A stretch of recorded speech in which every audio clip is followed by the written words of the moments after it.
Right, here we go. First of all, hello and welcome everyone to this special day. Thank you all for sharing with us the marriage of Amy and Carl. I hope you're all enjoying yourselves so far, and the weather's been brilliant, which I'm sure you'll all agree. I just want to say a quick thank you to the Mere Court Hotel for providing us with this excellent venue, and also a special thanks to the chef and staff for an excellent menu.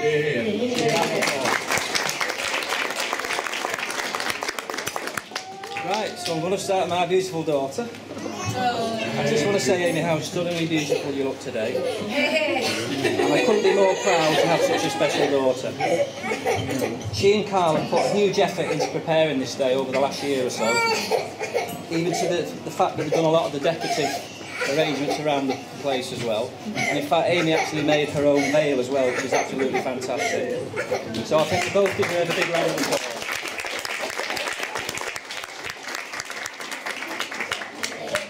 Right, well, Amy popped out into this world back in September 1990. Good year. She was a good year. Well, no interrupting now. Right, she was a cute little baby. By the time she was 2 or 3, she was a real handful. She had bags of energy, always jumping and darting around everywhere, and we had to keep the baby reins on her to stop her doing one. Yeah. As a young girl, Amy loved being outdoors, especially exploring woods and the seaside. She was fascinated with animals, nature, something she still holds close today with regular visits to Chester Zoo.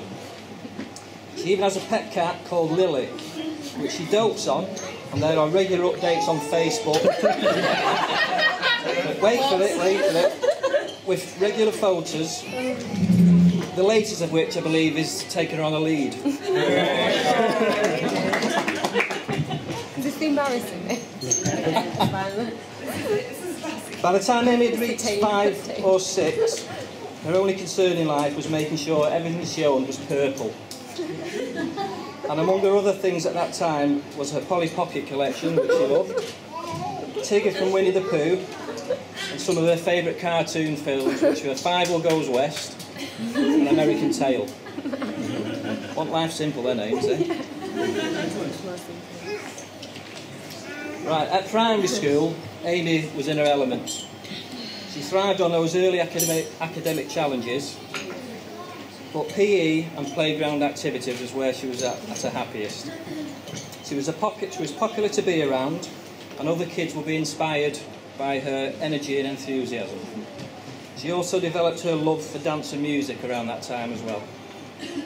At the age of 9, Amy was introduced to athletics through Manchester Harriers. I can still see that little figure bouncing happily around the track in them tiny little Reebok running shoes. During those early sessions, it was quickly obvious that Amy had found a sport where she could express herself and exude all that energy. By the age of 14, she had established herself as the top athlete in her age group at the club for middle distance and cross country, with numerous medals and cups both on the track and cross country. Her dedication was unbelievable. She would never miss a training session, never miss a competition, and would constantly ring me, panicking to make sure that I was organised and not running late from work. True dedication.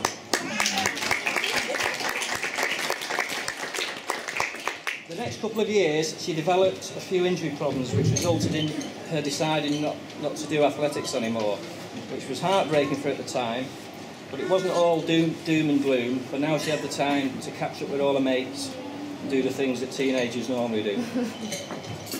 However, she couldn't give up her love for the sport. And within a few months, Amy was back in business, but this time at Sale Harriers, which she thought at the time was a better club for her to progress with the talent. Amy's judgment, as always, was spot on, and over the next few seasons had numerous successes again at middle distance and cross country. She was also a team player, gaining valuable points for her teammates at inter-club competitions. Alongside her athletics, she has also studied at Salford University and gained a first with honours in sports injury and rehab, which we're all very proud of her.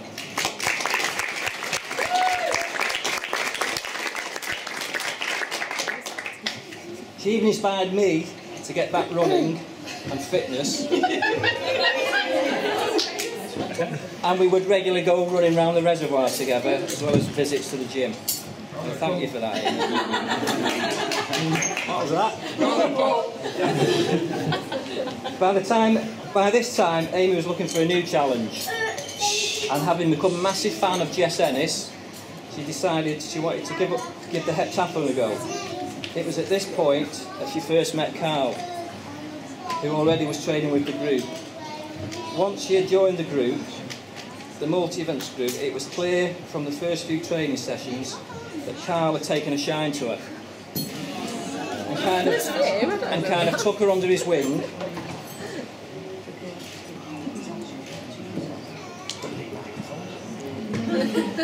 Right.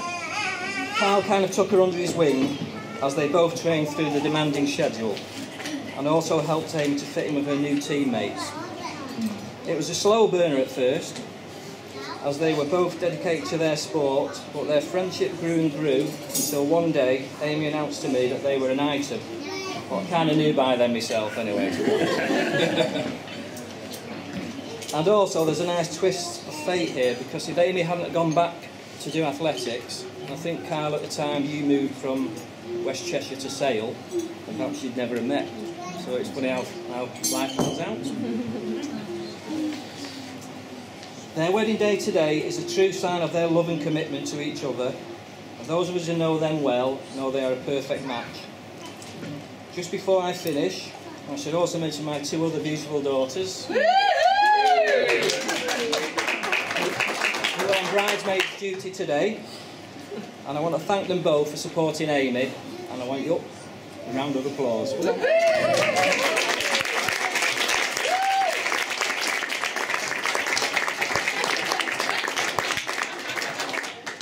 Right, just a final word to Amy. Just want to say, I'm so proud to be your dad and all that you've achieved in life so far, and I wish you all the very best and happiness in your marriage now with Carl.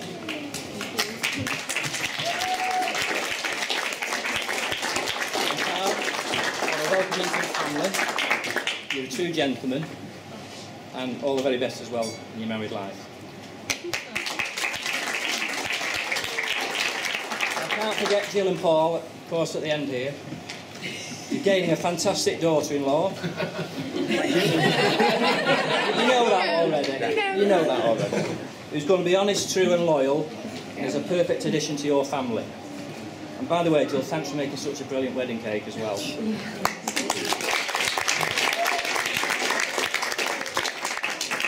Right, so if everyone can please stand. Raise a glass to the bride and groom.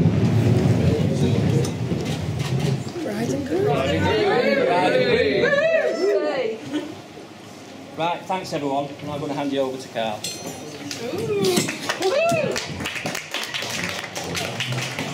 It's alright guys, mine's only a page. First of all, thank you for your kind words, Sean. That was fantastic. My intention is to keep my speech short and to the point. Given the choice of eating more food or listening to me, I think I know exactly which one I would go for. So, my wife and I would like everyone...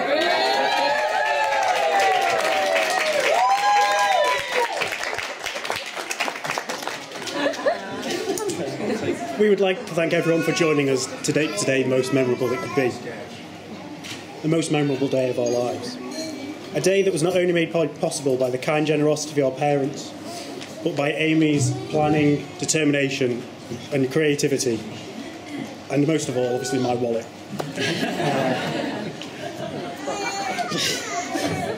To start with, I would like to take this opportunity to say that unfortunately there are some people close to our hearts who cannot be with us today. I know that they would have enjoyed it immensely. Our thoughts are with them, and we know that their thoughts are with us. Ladies and gentlemen, would you first please raise your glasses to absent and lost family and friends.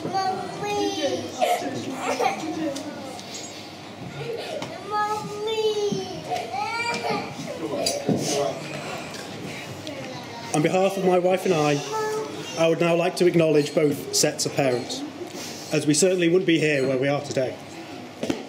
too many athletics competitions which brought us together. We have gifts for our mothers. Sorry, gents, you're out of luck. Same old story. Lisa.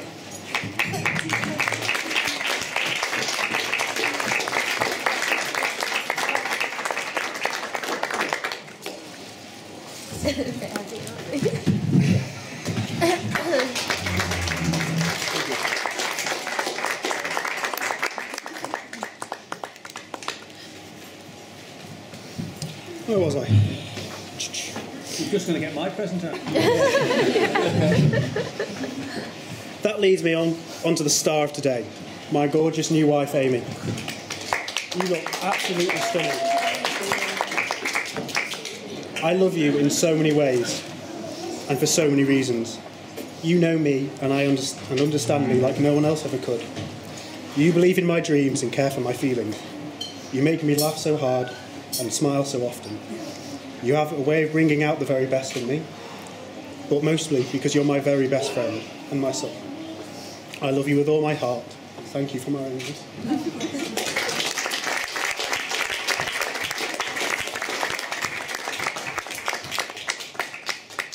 Ladies and gentlemen, please be upstanding for the most important toast I'm ever likely to create. To my wife, my bride, and to my absolute world, to Amy. To Amy.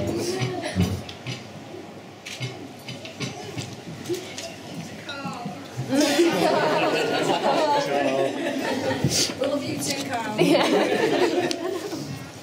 Finally, before I quickly sign off, I would like to thank the bridesmaids, Sarah and Abby, for their help today and last night and everything else you've done. My best man, Philip, our usher, Christopher, and my mum for the cake. Obviously, amazing cake. That is all handcrafted, by the way. Yeah, every bit. As you've already received your gifts, I would just like to thank you one last time for being part of our wonderful day and for helping us wherever you could. Thank you all for your time. As promised, my speech was short and sweet, so let's all take a seat and have something to eat.